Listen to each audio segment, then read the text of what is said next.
अस्सलाम वालेकुम। आज से हम लोग स्टार्ट कर रहे हैं। बराबर, स्टार्टिंग में तुम लोग को मैं अकाउंट्स के रिलेटेड इन्फॉर्मेशन बताऊंगा। हम लोग यहाँ पे बेसिक अकाउंट से स्टार्ट करेंगे, जो तुम्हारे को FI BCom के अंदर बहुत ही काम आएगा। अगर हमारा अकाउंट्स पावरफुल हो जाएगा ना, तो उसके बाद फिर तुम लोग को आगे टेंशन नहीं रहेगा। बराबर, तो देख, सबसे पहले अकाउंट जो होता है ना, वो 9 स्टेपों के अंदर डिवाइडेड है। बराबर, फर्स्ट नंबर का स्टेप है एनालिसिस ऑफ बिजनेस ट्रांजेक्शन। अभी हम लोग खाली बस इसके बारे में तुम्हारे को डिटेल के अंदर बताऊंगा। बाकी के सब जो भी टॉपिक है वो हम लोग धीमे धीमे कवर करेंगे। अपना मेन टारगेट क्या है कि ये जो भी 10, 12, 15 दिन है, उसके अंदर पूरे की पूरी जो भी प्रोसेस वगैरह है उसको दिमाग में हम लोग बिठा देंगे ना, तो फिर अपनों को आगे कोई भी जात का टेंशन नहीं आएगा। सबसे पहले नंबर पे analysis of business transaction. Analysis of business transaction का मतलब क्या होता है कि बिजनेस के ट्रांजेक्शन कौन से है। ट्रांजेक्शन मतलब व्यवहार। यहाँ पर जो हम लोग एनालिसिस करेंगे, पूरे का पूरा क्या करेंगे, बिजनेस के ट्रांजेक्शन के बारे में हम लोग देखेंगे। अब देखिए, ये सब चीज तुम लोग ने स्टैंडर्ड 11 के अंदर देख गए। जैसे कि स्टेप नंबर में बिजनेस ट्रांजेक्शन है, तो व्यवहार के बारे में कि भाई रोकड़ व्यवहार होता है, उधार व्यवहार होता है। स्टैंडर्ड 11 के अंदर तुम लोग ने देख लिया कैश ट्रांजेक्शन, क्रेडिट ट्रांजेक्शन। उसके बाद तुम लोग ने देखा है जनरल एंट्री के बारे में, मतलब आम नोंद किस तरीके से करना है। लेजर अकाउंट मतलब के खाता वही किस तरीके से करनी है। ट्रायल बैलेंस मतलब के काचू सरवैयो। एडजस्टमेंट की एंट्रीज के बारे में, ट्रायल बैलेंस को किस तरीके से एडजस्ट कर सकते हैं। फिनेंशियल स्टेटमेंट मतलब क्या होता है, पाकू सरवैयो, बैलेंस शीट है, प्रॉफिट एंड लॉस अकाउंट है, नफा नुकसान खातू है या व्यापार खातू है। ट्रायल बैलेंस के बारे में, बराबर, या क्लोज अकाउंट, अकाउंट को किस तरीके से क्लोज करना है उसके related. Post closing trial balance, trial balance के बाद फिर हम लोग को क्या करना चाहिए, वो सब के बारे में तुम लोग स्टैंडर्ड 11 में पढ़ चुके हो। बट अभी हम लोग को कुछ याद नहीं है, तो मैं क्या करवाता हूँ, तुम लोग को रिकॉल करवाता हूँ, जो तुम्हारों को बेनिफिट देगा आगे। बराबर है। तो आज हम लोग देखते हैं सबसे पहले step number 1, analysis of business. तो भाई, बिजनेस के ट्रांजेक्शन जो होते हैं वो 2 तरीके के ट्रांजेक्शन होते हैं, इकोनॉमिक ट्रांजेक्शन ने non economic transaction. Economic transaction का मतलब होता है ऐसे ट्रांजेक्शन के जो क्या होगा, तुम्हारे जो बिजनेस है, बिजनेस के ऊपर वो इफेक्ट करेगा, जिसको तुम्हारी व्यापार खाता है, ट्रेडिंग अकाउंट है तुम्हारा, नफा नुकसान खाता है, प्रॉफिट एंड लॉस अकाउंट है तुम्हारा, बैलेंस शीट मतलब पाकू सरवैयू जो तुम्हारा है, वो सबके अंदर तुम लोग क्या करोगे, बताओगे। और नॉन इकोनॉमिक ट्रांजेक्शन मतलब कि ऐसे ट्रांजेक्शन जिसको तुम लोग कहाँ पे भी नहीं बताओगे। बराबर है। जैसे कि इसके अंदर बेस्ट वाला कोई अगर एग्जांपल हम लोग देखने जाए नॉन इकोनॉमिक ट्रांजेक्शन का, तो वो है किसी के पास से ऑर्डर मिलना। बराबर, अभी सपोज समझ लो कि भाई कोई अपनों को ऑर्डर देगा, तो ऑर्डर वो अपनों को देगा, तो हम उसकी बुक्स ऑफ अकाउंट के अंदर एंट्री नहीं बता सकते। हाँ, अगर तुम किसी को माल बेचो तो तुम क्या कर सकते हो, उसकी एंट्री बता सकते हो।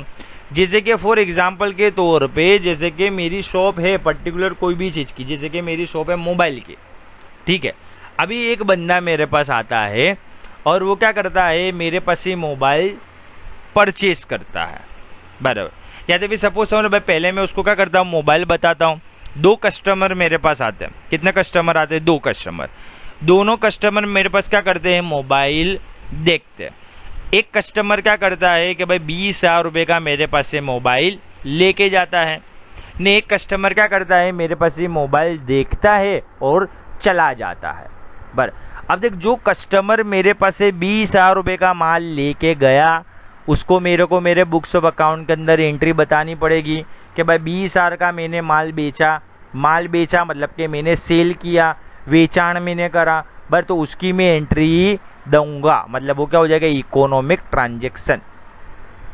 अब जो बंदा है जो खाली मेरे पास ही मोबाइल देख के चला गया, उसने कुछ खरीदा नहीं है मेरे पास ही, तो क्या मैं उसके बारे में बुक्स ऑफ अकाउंट में लिखूंगा कि भाई पर्टिकुलर इंसान आया था, वो मेरे पास से कुछ लेके नहीं गया ना, फिर मैं उसकी एंट्री मार दूंगा।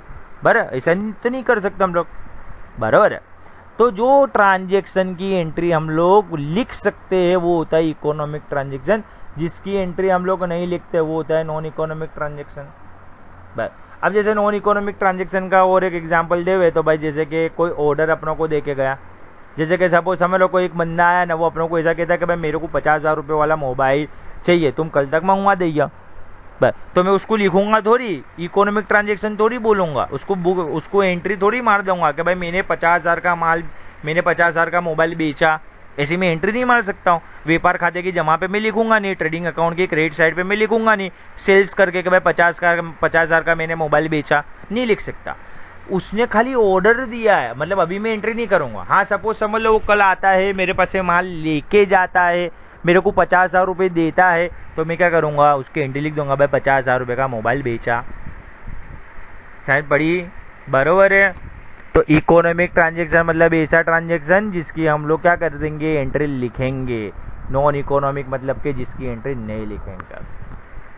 ठीक है। अब इकोनॉमिक ट्रांजेक्शन के अंदर 1 2 3 या 4 तरीके के ट्रांजेक्शन होते हैं।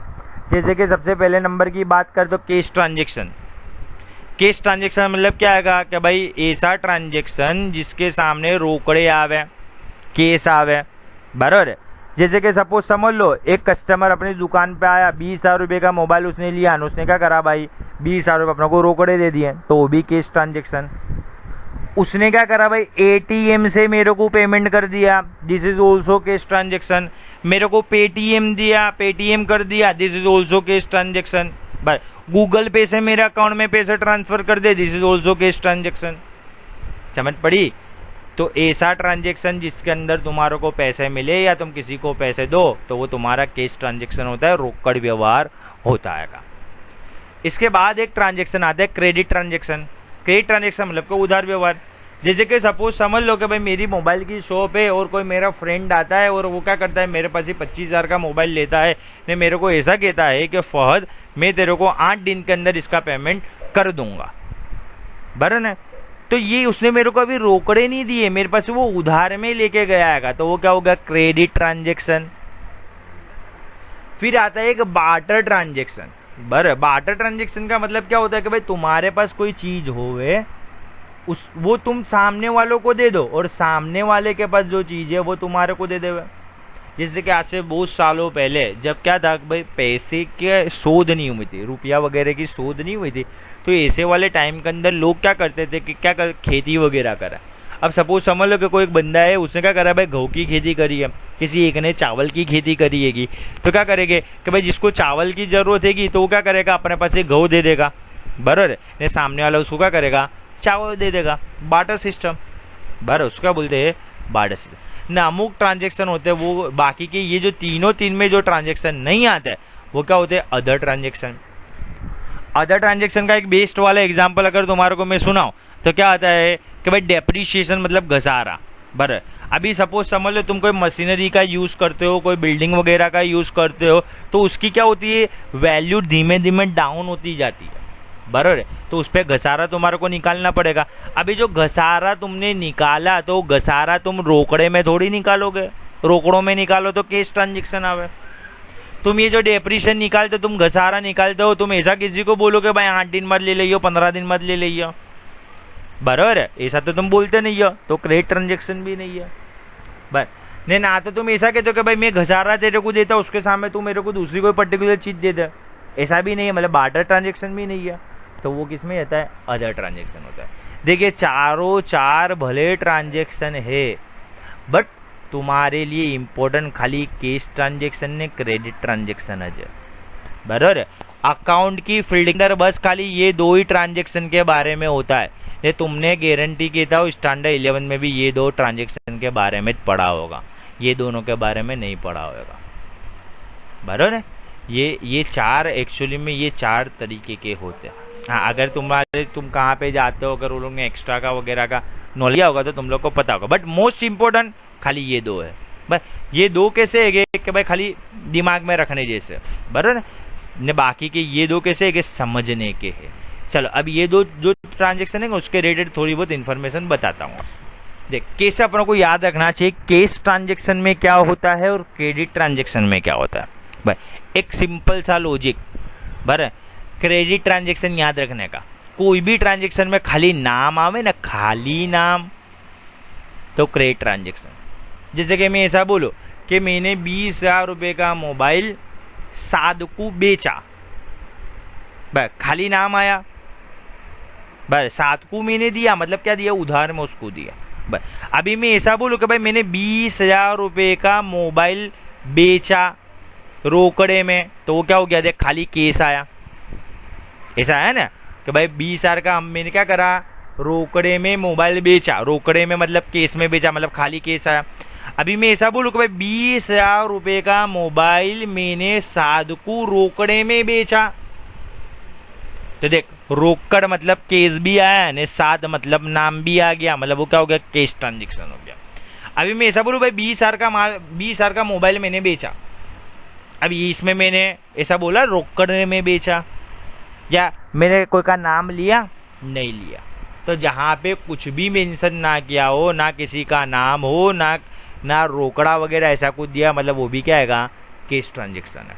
बराबर है, ये तुमने स्टैंडर्ड 11 के अंदर तुमने किया हुआ है।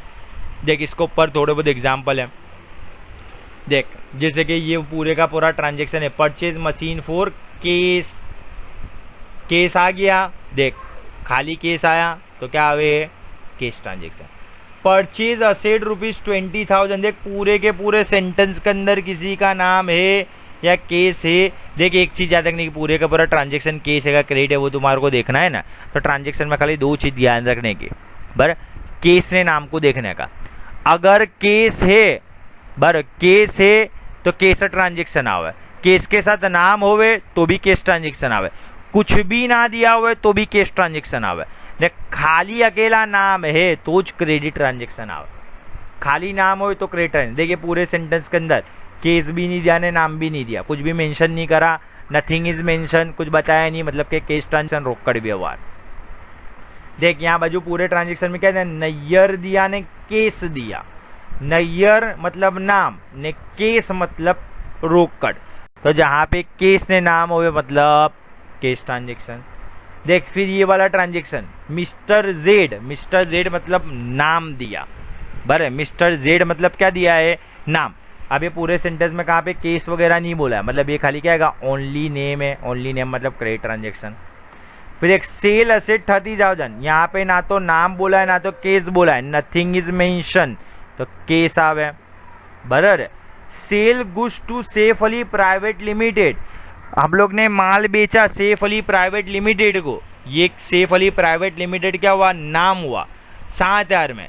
And collect payment by Paytm, और उसने अपनों क्या करा, पेटीएम से पैसे दिए, मैंने उसके पहले तुम्हारे को बोल दिया, बराबर, पेटीएम हो गूगल पे हो, बराबर, वो सब भी क्या है, एक जात का केस सजेगा। तो ये क्या है, पेटीएम मतलब केस ने, सैफ अली प्राइवेट लिमिटेड मतलब नाम, तो जहां पे नाम और केस हो मतलब ये भी कौन सा है, cash transaction. Purchase asset from Ramesh at ₹70,000, Ramesh के पास से असेट माने मिलकत परचेज करी मतलब खरीदी। अब ये पूरे ट्रांजेक्शन में खाली क्या है, रमेश नाम है, पूरे ट्रांजेक्शन में कहाँ पे केस वगैरह नहीं दिया, खाली नाम, ओनली नेम, क्रेडिट ट्रांजेक्शन। फिर goods purchase from ABC limited sold asset, हमने एबीसी लिमिटेड के पास से गुड्स परचेज किया और उसको असेट दी, मतलब अपनों ने एक चीज ली एक चीज दी, जहां पे एक चीज लेते हैं और एक चीज देते हैं वो तुम्हारा क्या होता है, बार्टर सिस्टम होती है, बराबर है। देखो बेटा ये पूरी की पूरी जो वीडियो है वो बहुत ही ध्यान से देखियो, बराबर है ने बेटा, इसमें कुछ भी तुम लोग को डाउट हो बेझिझक तुम लोग पूछ सकते हो, बराबर है। ये स्टार्टिंग है, हमारे को क्या करना है, जो स्टैंडर्ड 11th वगैरह का जो तुम्हारा अकाउंट से उसको हम लोग पहले क्या करेंगे, एकदम पक्का करेंगे, उसके बाद फिर हम लोग धीमे धीमे तुम्हारा जो भी FY का है ना वो भी धीमे धीमे तुम्हारा आता जाएगा। ये जो तुम्हारे को जो पूरे का पूरा जो टॉपिक आज मैंने समझाया उसके अंदर से 2-1 MCQ तुम्हारे एग्जाम के अंदर निकलेंगे। इसके पहले वाले साल के जितने भी स्टूडेंट थे, अगर तुम उन्हों को कोई को पहचानते हो तो उन्हों को पूछ देखियो कि भाई सर जो बताते हैं बराबर कि भाई इसके अंदर से 2 MCQ निकलेंगे, इसके अंदर से 1 निकलेगा, इसके अंदर से 4 निकलेगा, तो क्या तुम लोग के पेपरों के अंदर ऐसा निकला हुआ था कि नहीं निकला हुआ था, बराबर है। वो लोगों को तुम पूछ देखियो, वो तुम्हारे को बताएंगे, ठीक है। वो लोग के बुकों के ऊपर भी मैंने लिखा भाई इसमें से 2 MCQ निकलेंगे, इसमें से 3 निकलेंगे, इसमें से 1 निकलेगा, नहीं पेपरों के अंदर भी सिमिलर उसके जैसा ही होता था, ठीक है, तो ये इतना कंप्लीट कर लियो, कुछ भी डाउट हो तो मेरे को पूछ दे क्या, ठीक है। अल्लाह हाफिज़, दुआ में याद।